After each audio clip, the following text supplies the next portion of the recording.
Scout's English class, and I'm going to introduce you part 3 of Harry Potter and the Goblet of Fire by J.K Rowling.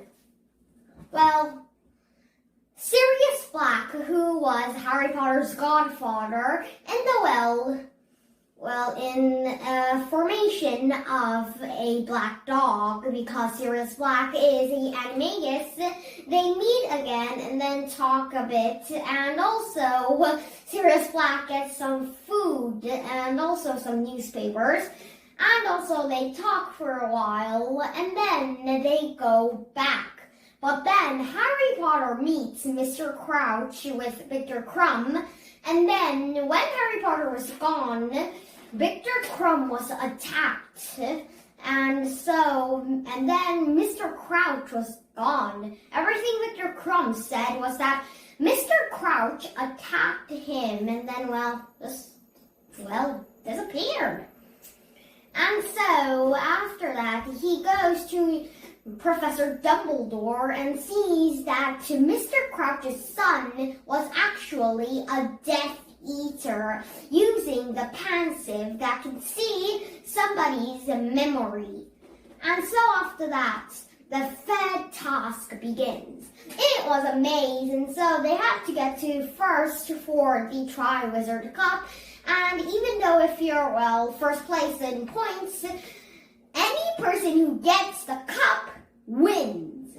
So Harry Potter and Cedric Diggory comes to the cup together, and there they touch it, simultaneously, and then they disappear. The cup was a portkey.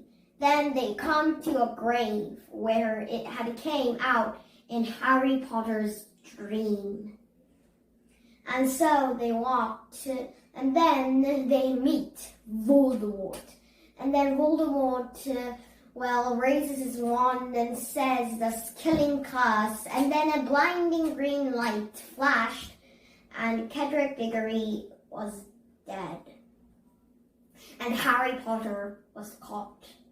Then after that, using some kind of strange potion, Lord Voldemort was now alive and back powerful again. And then Harry Potter and Voldemort did a match using their wands, but they couldn't hurt each other. But then from Voldemort's wand, every victim of this wand came out. Cedric, and then all the way till, his mother and father. And so that was what happened. But then the, ghost-like people, told him that they can give him a moment to, go. So using that moment, he gets the portkey using a summoning charm and then takes Cedric's body as what he wanted when he came in a very, ghost form.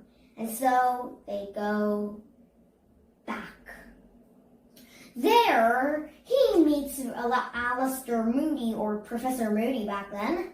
And so then Alistair Moody tells him that he was the one that helped him. He was the one that told Dobby about Gillyweed. He was the one who put the name inside the Goblet of Fire. But then using Veritaserum from all the teachers and Severus Snape, he was Mr. Crouch's son, and said that he had done everything. He had stunned Krum and controlled the Fleur Delacour and Victor Krum and all of them except for Harry. So it was very certain that he will get to the cup and to Lord Voldemort. And he was the one who killed his father. And so that was what happened. And then after that, Harry met Professor Dumbledore and Sirius to tell everything he, experienced there. And then Dumbledore said It was priori incantatem, the reverse spell effect. Well, the core of Voldemort and Harry's wand are the same, which is, well, a feather from phonics, but that was actually from fox. 2 feathers from the phonics fox. Dumbledore's, well, phonics. And so, like that, when a wand meets its brother, they can't hurt each other, but then if somebody had killed somebody, that person's, well, spells come in reverse order and comes out of their wand. And so that was the priori incantatem. And so after that, Harry was given a time to rest with the sleeping potion. But Cornelius Fudge, the Ministry of Magic, well, didn't believe that Lord Voldemort came back, even though Harry had even seen it. And so, after that, Hermione, Ron, and Harry went back to King's Cross, but then there, Hermione tells them everything. Because Rita Skeeter has, well, done every enormous lies inside the Hogwarts on people, and she actually knew everything. She actually can't come into Hogwarts grounds, but she knew everything that happens inside Hogwarts because she was an unregistered animagus that can turn into an animal, and she can turn into a, well, beetle. So she came in and then also talked with Malfoy and got everything for her newspapers, and Hermione had found her on the hospital still. And so she will be free in London. And so they arrive, and Harry goes with his uncle and aunt.